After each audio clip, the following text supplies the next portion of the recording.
Hello, my name is Duco Delgorge. I want to share with you an idea that I hope can play an important role in making our world a better place for all of us. Many people I meet share my concern for the future and the state of the world we are leaving our children. It seems that we need fundamental positive change.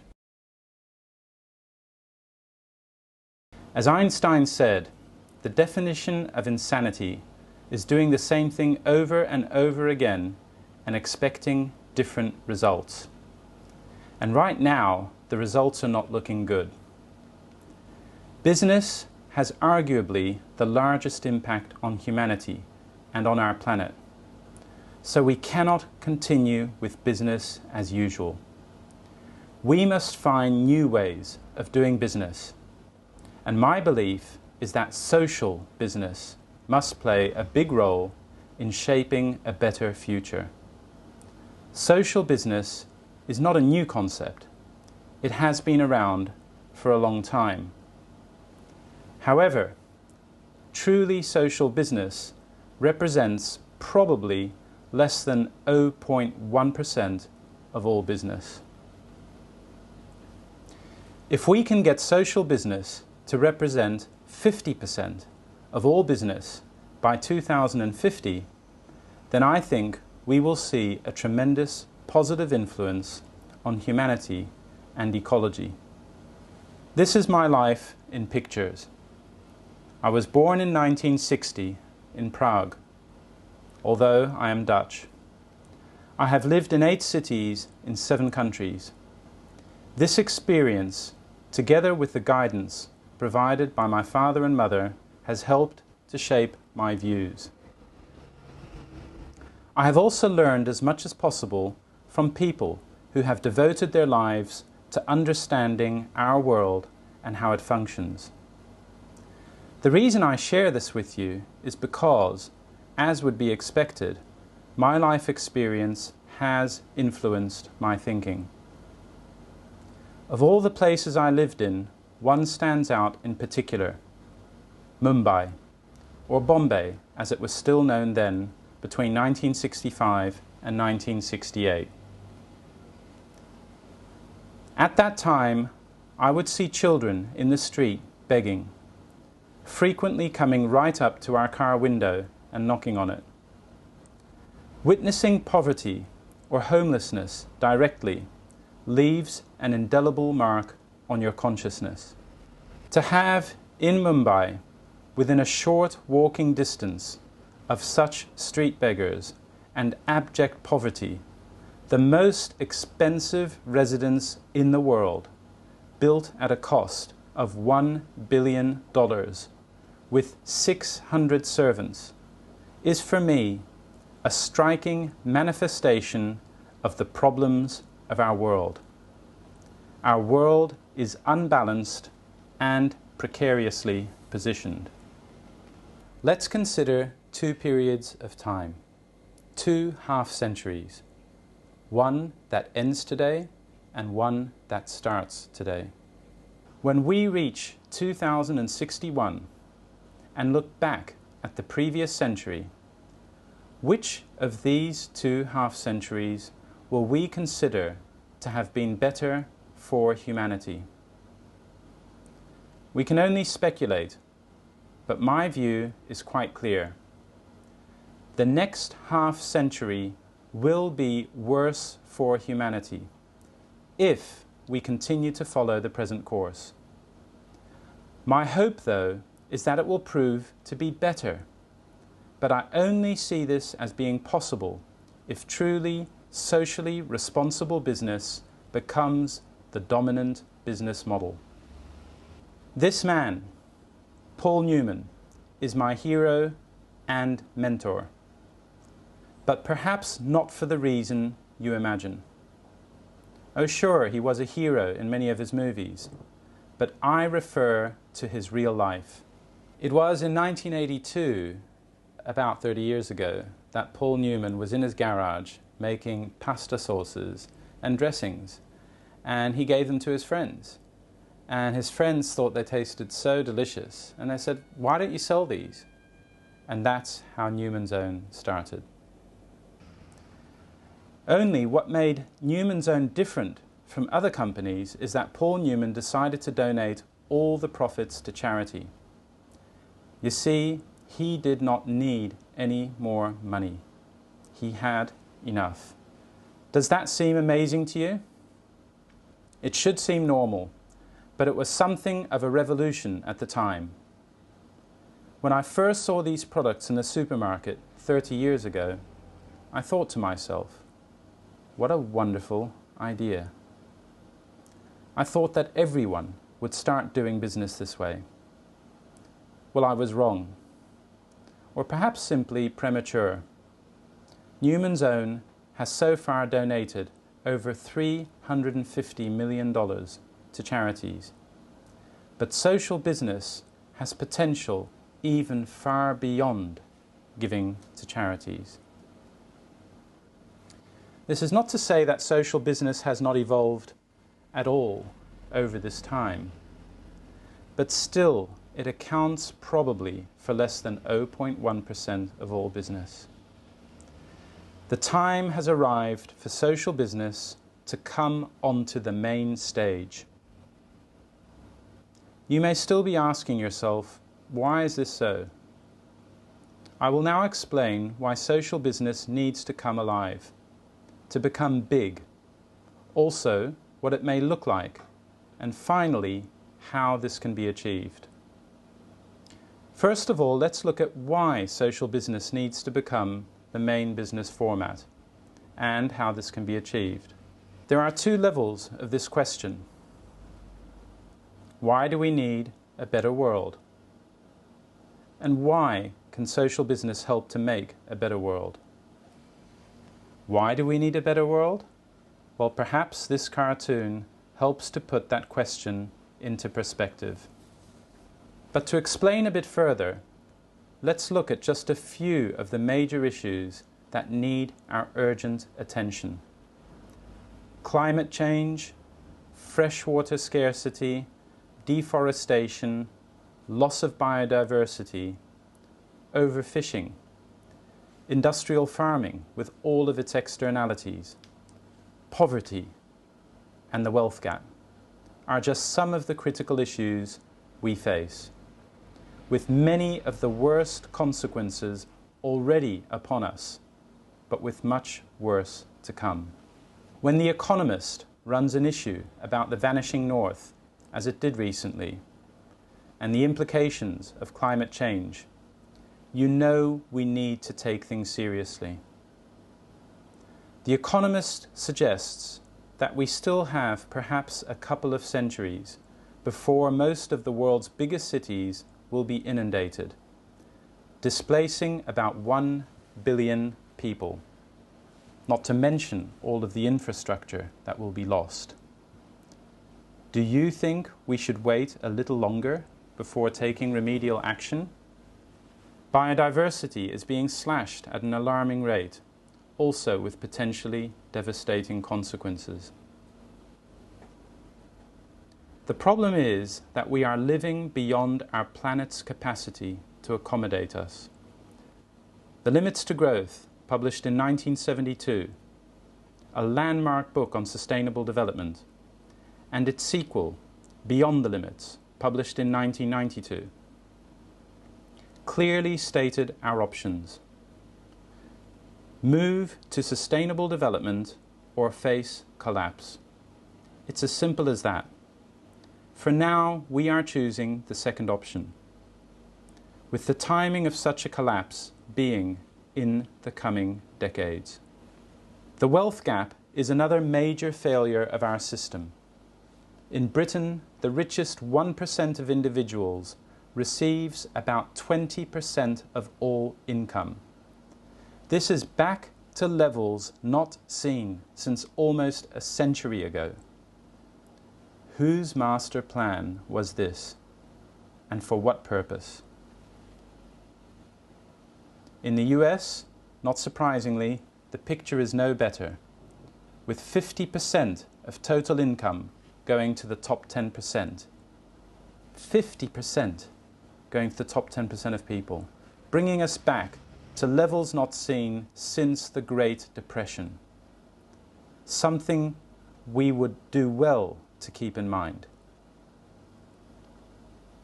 Making matters worse is the fact that such wealth has often not been gained through harder work, but rather through corruption and a biased system. Richard Wilkinson and Kate Pickett, in their landmark book, The Spirit Level, stress the importance of striving for more equal societies. Put simply, more equal societies are happier societies. To have seen CEO pay go from about 30 times a typical worker in the 1960s to about 350 times a typical worker in 2007 should have all of us asking some important questions. The questions are asked, but we are often given the wrong answers. We are at a very dangerous intersection. For a while, we thought that our biggest problems related to the environment and poverty. However, due to gross mismanagement, corruption, and a lack of leadership, we now face an imminent crash of historic proportions, with economic and socio-political crises converging with the environmental crisis, making it all but impossible to take the necessary corrective actions in time. How soon will this be? It is the next exit. And what should we do when we approach an exit? Yes, slow down, concentrate, and think about where we should go next. Is that what the world's leaders are doing? The evidence suggests this is not the case. The problem is TINA, a term that has been coined referring to there is no alternative. People say, okay, so our system is not perfect, but surely it is better than communism or anything else that we had in the past. But our system is essentially based on striving for economic growth and stock market growth without any consideration of the consequences of that growth, or even if it leads to job creation or well-being. Making matters worse is the fact that our economic system closely resembles a Ponzi scheme, like the one run by Bernie Madoff, only much, much larger. Global public debt now stands at $40 trillion and continues to grow. Does anyone have any intention of paying this back ever?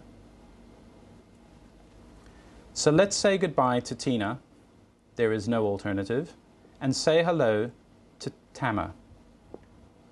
There are many alternatives. Not the same as what has been done before necessarily, though we may borrow good ideas from the past, but then let's innovate. Let's bring new ideas that help to make our world a better place. Thankfully, there are people and groups around the world doing just that. But we need to achieve critical mass. As Einstein said, the significant problems we have cannot be solved at the same level of thinking with which we created them. We need new level thinking. This brings us to the second why question. Why can social business help to make a better world?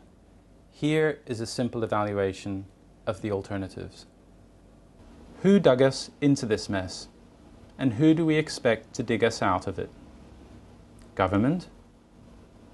Corporations? No. They cannot take all of the necessary actions. It is not necessarily a problem of the people controlling these institutions, Rather, it is a problem of our socio-economic political system. And it is a question of focus. Corporations are focused on making profits. Government is focused on staying in power. And what about the NPOs? Well, their heart is in the right place, but in their present form, they lack the power.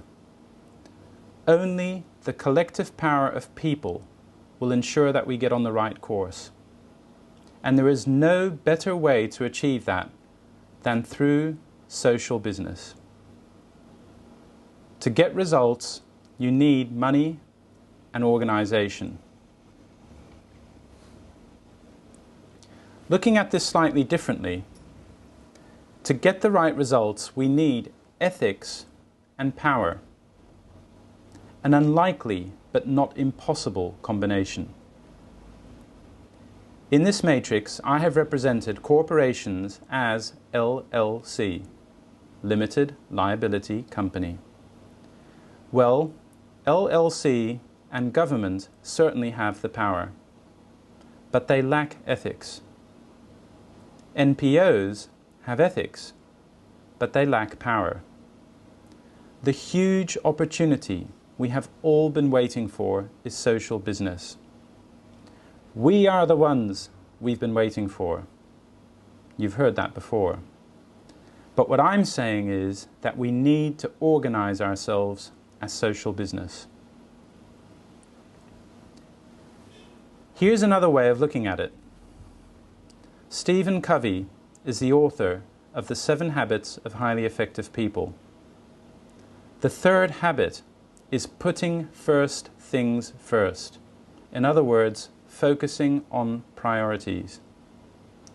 This habit relates to ensuring that you focus on what matters most. We can classify everything we do into being either important or not important, and urgent or not urgent. Here we find that the top right-hand box is again the one to focus on. This means the important, not urgent things.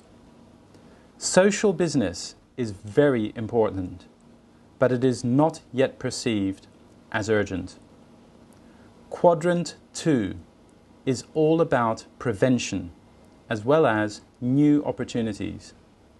Social business is all about prevention, as well as being probably the biggest business opportunity to come along in a lifetime.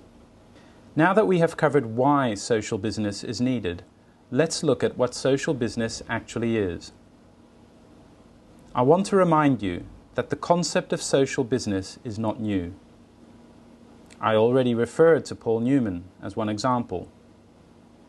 More recently, Nobel Prize winner Muhammad Yunus, founder of Grameen Bank and microfinance, wrote a book on social business. I was fortunate to see him give a presentation at Tokyo University about 6 years ago, where he spoke of companies whose primary purpose would not be to make profits, but rather to do good. Mr. Yunus lists 7 principles of social business, which are shown here. Supporting society is the primary goal of social business. Investors will not receive dividends, though they can get their investment back. And workers get paid market wages, but with better working conditions. And I very much like the last point where he refers to doing it with joy. Let's now look a bit deeper into what a social business may look like. What kind of legal entity should it be? What will it do? How will it get money and how will it use it? And what happens if it gets too big? To meet the conditions set out by Muhammad Yunus, social businesses should be either cooperatives or NPOs. My preferred route, rather than the IPO, is NPO, non-profit, which actually has become a misnomer. A business that can engage in commercial activities and make profits and pay taxes. But the profits are not redistributed to shareholders, as there are no shareholders. In Japan, such a legal entity exists. It is called Ippan Shadan Hojin. The ultimate goal should be to contribute to society. If possible, the chairman and board of governors should receive minimal or no compensation. There should be, of course, full transparency. There would be a narrower salary gap within the organization compared with corporations. Certainly not 350 times gap between the CEO and a typical worker, or even 30 times, but single digit. And with better working conditions, especially for laborers. What will it do? Most obviously, it will be involved in socially responsible and/or sustainable development related products or services. But social business will progressively take over all industries and seek to run them as sustainably and socially responsibly as possible. Unquestionably, social business should also be involved in banking and finance, as well as communication. Social business will need capital to get started. It will rely initially on either donations or finance at zero interest rates or minimal interest rates. Over time, it should seek to become self-sustaining through its profits. Profits would be reinvested in business growth. As it gets larger, the social business can donate to causes that relate to its mission, or it could provide cheap finance to other social businesses. My hope is that social business will grow rapidly and achieve critical mass, eventually becoming the dominant business model. This can be achieved organically or via acquisitions. Also, other businesses, social or corporations, will copy the concepts and evolve. Eventually, a tipping point will be reached whereby everyone will be falling over each other to copy the social business model as much as possible. What if any particular social business becomes too big with the associated risks? It can simply break up into smaller units, ensuring proper governance. Let's return to the question of how all of this will help to make a better world. It will be an example to others of how business should behave. Furthermore, it will prove not only that this can be profitable, but that it is part of a strategy for long-term sustainable profits. Individuals, corporations, and government will all follow the lead, and feedback mechanisms will add to the snowball effect. If we want social business to change the world, it must become a significant part of the business landscape. This means possibly putting Wall Street out of business. That is not my goal, but it is a possible consequence of this revolution.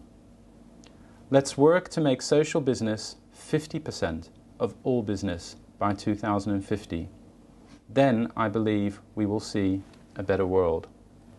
Finally, what can you do to help drive this revolution? Here are some examples of what you can do. The best thing, especially if you are a budding entrepreneur, is to start a social business yourself. You may find it easier to attract finance than if you were a normal business. But there are other possibilities shown here, and you can probably think of more. Most importantly, be part of the social business revolution, and you can be the key to a better world. I should mention that I have started a company as well as a social business. It is the social business that I have much greater ambitions for. It is called Unlimited Dream Company, this being the antithesis of limited liability company. I hope to share progress with you from time to time. Also, we will launch a website soon where we can share ideas and monitor progress. But my biggest dream is not for my social business to become a great success. Rather, it is for social business to become a great success. That is why I am sharing my thoughts with you now.